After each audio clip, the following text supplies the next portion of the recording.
I've gotten to review nearly every aspect of the Rabbit, but the one that I haven't gotten to review yet is the software. And, well, that's because there hasn't been software till recently. So here it is, the Rabbit software for control of the mouse. And it's really straightforward, but I thought it was very well done. So I wanted to just point out a couple of things and how it works, and then just leave it with you from there. So first off, we have a pretty easy and clear button assignment. So it labels all the buttons very clearly. Of course, if you're still having trouble seeing, you can go to the side view and see the side thumb buttons there. And then, yeah, you click on a button and you can just, assign a different key. DPI settings, you can do additional commands, or some multimedia commands, you can do macros, so on and so forth. So not too shabby there, with a decent amount of options to choose from. Of course, if you want to set a macro to a button, you have to be able to build a macro, and so we have the macro manager here. So you have to start out by creating a new macro, which they'll have. So if you click new, it'll give you a macro 0, macro 1. And then if I want to go back, I can choose which one I want to use. So if I want to start a sequence, I can then click start record, and bam, start typing up, and there we go. I can then stop the record, and I have the macro here. And so pretty straightforward, not too terribly hard. Say okay. If I look for macros here, I can choose which macro I want to select for that key. Of course, I don't really want to change that to macro, so I'm going to just not do that. So yeah, I like the macro manager. Of course, if I decide I don't like my macros anymore and I don't really want those, then I can just delete them and they are gone. So really pretty easy.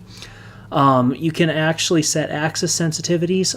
I've never seen these to be incredibly useful, so I don't really know how well to gauge how good these work. But hey, what can I say?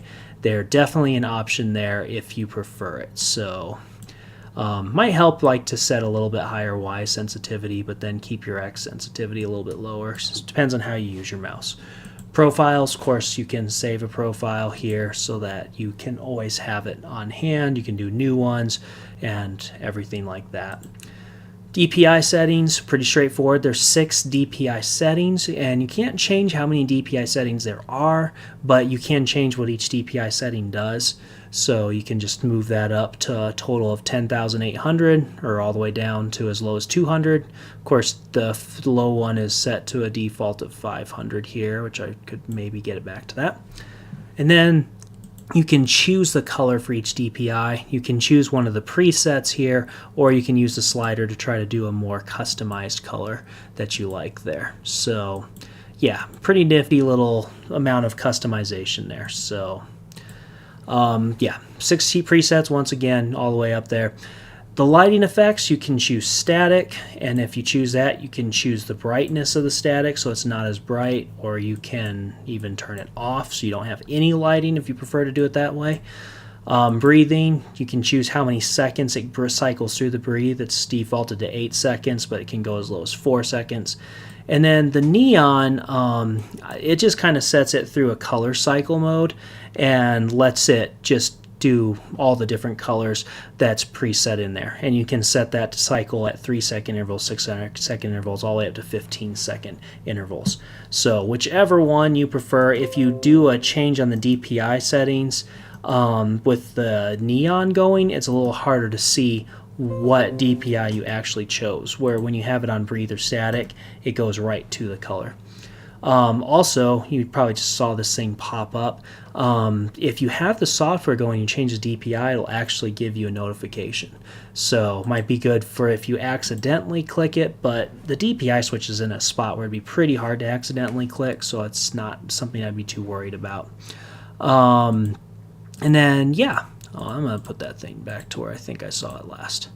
I like the breathing effect. And then you can change the report rate. I don't see much of a need to go beyond anything less than 1,000 because that's going to be best performance.